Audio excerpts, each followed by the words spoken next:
Latest programme కోసం bell icon ని click చేయండి. దేవుడి దీవెనని పొందండి. పరిశుద్ధాత్మ తండ్రి దేవునికి మహిమ కలుగును గాక. ఆమేన్. ప్రియమైన దైవజనులారా, ప్రభు క్రీస్తు యొక్క స్నేహితులారా, ఈరోజు బుధవారం మార్చి నెల 11వ తారీఖు. యేసయ్య ఈరోజు మనందరితో మాట్లాడుతున్నారు. పునీత మత్తయి గారు రాసిన శుభవార్త నుండి 5వ అధ్యాయము వచనములు 17, 18, 19. పాత కొత్త నియమములు. నేను ధర్మశాస్త్రమును ప్రవక్తల ప్రబోధములను రద్దు చేయు వచ్చుతనని తలంపవలదు. నేను వచ్చినది వానిని సంపూర్ణమనుచుటకే గాని రద్దు చేయుటకు కాదు. పరలోక భూలోకములు గతించినను ధర్మశాస్త్రములోని ఒక్క అల్పాక్షరమైనను ఒక పొల్లు అయినను వ్యర్థము కాక అంతయు నెరవేరునని నొక్కి ఒక్కానిచ్చుచున్నాను. కాబట్టి ఎవరైనా ఈ ఆజ్ఞలలో ఏ అత్యల్పమైన దానినైనను భంగపరిచి అట్లు జనులకు బోధించినచో అట్టివాడు పరలోక రాజ్యమున అత్యల్పుడుగా పరిగణించబడును. ఇది ప్రభు అయిన క్రీస్తుని యొక్క వాక్కు. క్రీస్తు ప్రభువా, మీకు స్తుతి మహిమ కలుగునుగాక. ఆమేన్. తండ్రి వందనం, యేసువా వందనం, పరిశుద్ధాత్మ ప్రభువా వందనం. Praise the lord. హల్లెలూయా.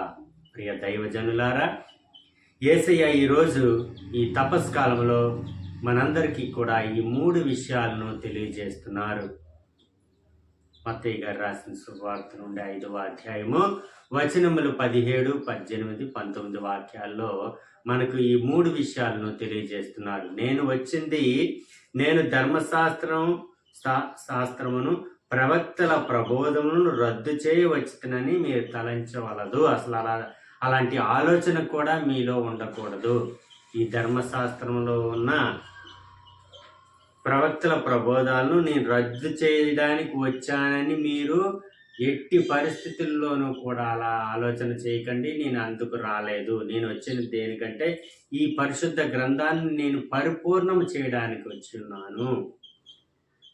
నేను వచ్చినది వానిని సంపూర్ణమనర్చటకే గాని రద్దు చేయుటకు కాదని కొండ బద్దలు కొట్టినట్టు యేసయ్య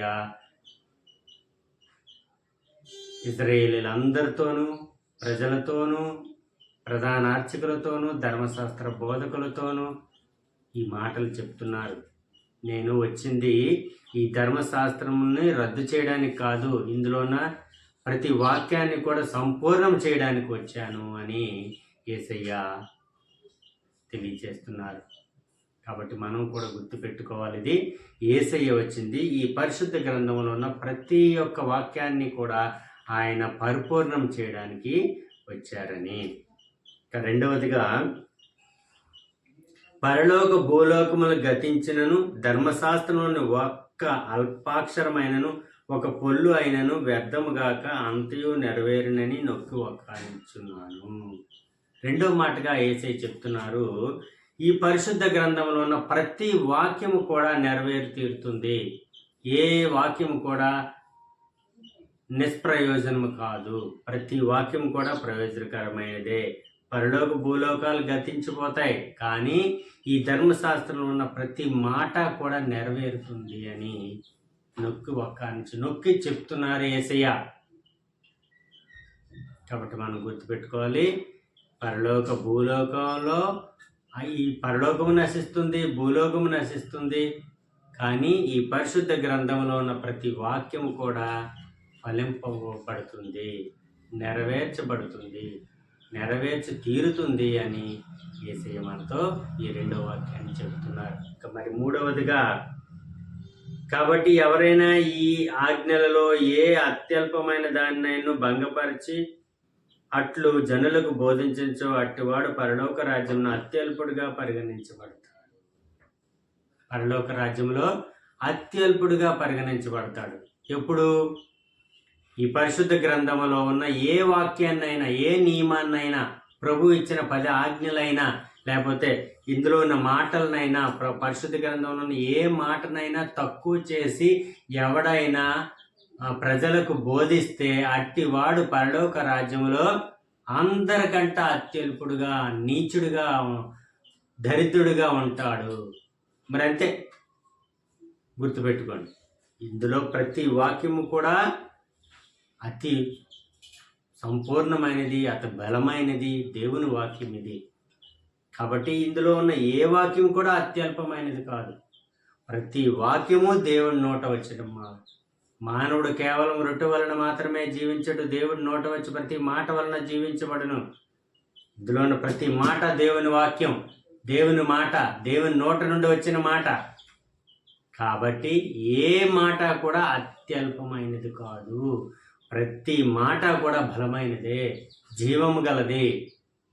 గుర్తుపెట్టుకోండి. ఎవడైనా సరే ఈ వాక్యాలను తప్పుగా కానీ బోధిస్తే ఆడు పరలోక రాజ్యంలో అత్యల్పుడుగా ఉంటాడు. మరి మీ ఇష్టం దైవజనులారా, ప్రభు చేస్తున్న లేకపోతే పరిచర్య చేస్తున్న వారులారా, ఎవరైనా తప్పుగా ఏ వాక్యాన్ని కూడా మనము బోధించకూడదు. గుర్తుపెట్టుకోండి. ఈ 3 మాటలు ఈరోజు వేసే మనతో చెప్తున్నారు. ప్రతి ఒక్కరు కూడా ఈ 3 మాటలను ధ్యానించుకుంటూ ప్రభు నీడలో ప్రభు చేయి పట్టుకొని మనందరం నడుచుకుందాం. దేవుడు మనందరినీ దీవించును గాక. ఆమేన్. God bless you all.